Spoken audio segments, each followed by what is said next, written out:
சீரியல்களின் full எபிசோடுகளை Sun டிவியில் ஒளிபரப்பான உடனே எக்ஸ்க்ளூசிவாக சன் நெக்ஸ்டில் மட்டும் ஃப்ரீயா பாருங்கள். இந்த குடும்பம் ஒன்னா இருக்கணும்னு நினைக்கிறேன்.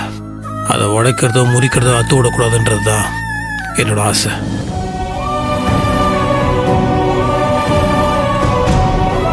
இது எப்பவோ உடைஞ்சு போச்சு, என்னைக்கோ முடிஞ்சு போச்சு. இனிமே அதை எடுத்து ஒட்ட வைக்க பாக்காதீங்க.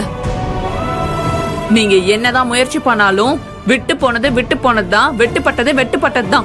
பொன்னி, நான் சொல்றதை கேளு. நடந்தது நடந்து போச்சு. நானும் என் அண்ணனும் உன் மனசு நோகுற மாதிரி ஏதாவது நடந்துக்கிட்டா எனக்கும் என் அண்ணனுக்கும் சேர்த்து நான் உன்கிட்ட மன்னிப்பு கேட்டுக்கிறேன். எங்களை மன்னிச்சிரு.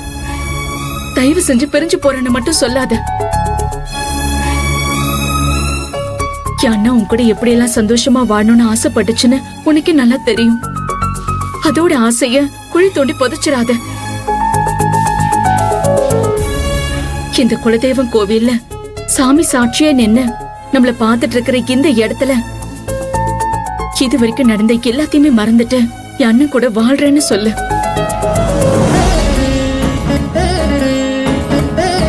இந்த அம்மனுக்கு பால் அபிஷேகம் பன்னீர் அபிஷேகம்னு பண்ணி ஆரத்தி காட்டுற மாதிரி நம்ம எல்லாருமே நம்ம மனசுக்கு அபிஷேகம் பண்ணி ஆரத்தி காட்டுவோம்.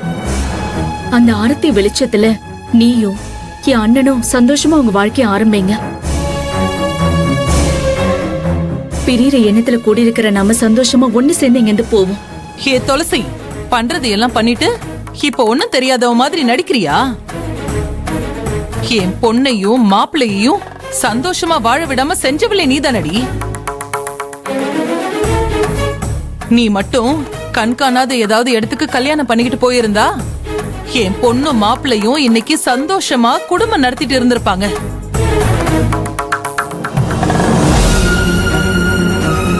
நீ எந்நேரமும் அண்ணன் அண்ணன்னு சின்ராசு பின்னாடியே சுத்திட்டு இருந்தா அவனுக்கு பொண்டாட்டிய கவனிக்க எங்க நேரம் இருக்கும்?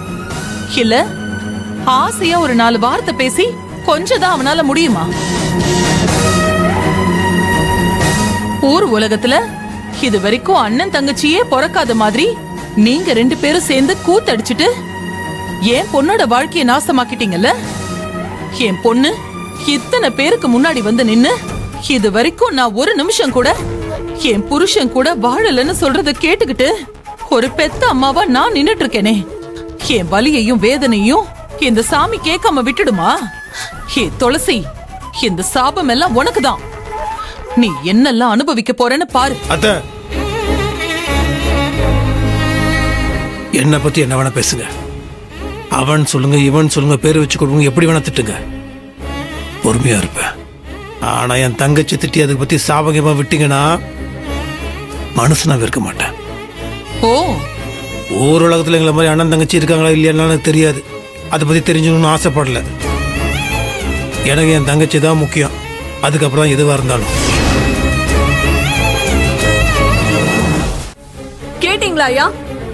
இதுக்குதான் இவர் கூட சேர்ந்து வாழ மாட்டேன், அறுத்து விட்டுருங்கன்னு சொன்ன. இவர் கட்டின தாலி என் கழுத்துல தொங்குறதும் ஒண்ணுதான், செவத்துல அடிச்ச ஆணில தொங்குறதும் ஒண்ணுதான்.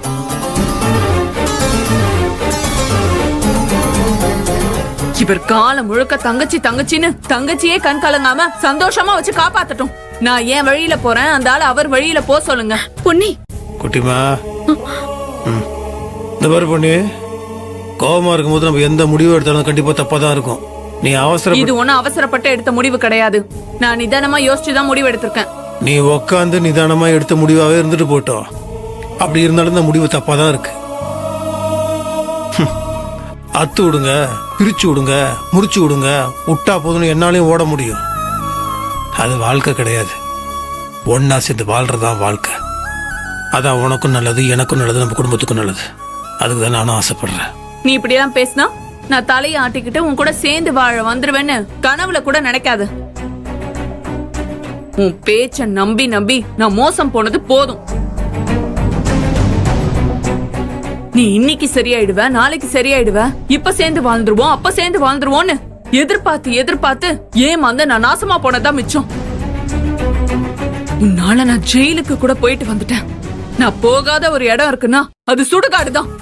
பொன்னி, கடைசியா என்ன அங்கேயும் போக வச்சிராத. எனக்கு விவாகரத்து கொடு.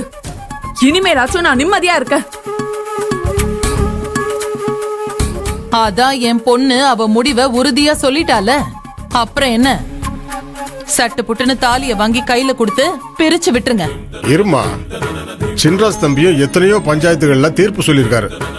அவர் சொன்ன தீர்ப்பு எல்லாமே நல்ல தீர்ப்பாவும் நியாயமான தீர்ப்பாவும் தான் இருந்திருக்கு. அவரோட தீர்ப்பு குற்றவாளிகளை தண்டிச்சிருக்கே தவிர பாதிக்கப்பட்டவங்களுக்கு எதிராக என்னைக்குமே இருந்ததில்ல. அப்படிப்பட்டவர் இன்னைக்கு எல்லாத்தையும் யோசிச்சு பார்த்து ஒரு முடிவா சேர்ந்து வாழலான்னு சொல்றாரு.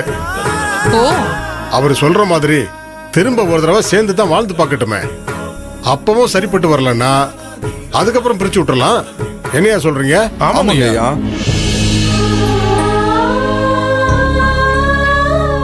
ஒரு விஷயம் சொல்லட்டுமா? ஒரு புருஷன் உலகத்தையே வெளியே ஜெயிச்சாலும் வீட்டுக்குள்ள தான் பொண்டாட்டி கிட்ட தோத்து தான் ஆகணும். அது அவமானமா நினைக்க கூடாது, பெருமையா நினைச்சிட்டு போயிடணும். என்னைக்கு ஒரு புருஷன் தான் பொண்டாட்டி கிட்ட நீ பண்றது தப்புன்னு அவங்களுக்கு புரிய வைக்கிறானோ அன்னைக்கே அவன் தோத்து போயிடுவான். யாருக்கும் இதையும் புரிய வைக்க வேண்டிய அவசியம் கிடையாது. இறங்கி போகணும். நான் இறங்கி போறேன்.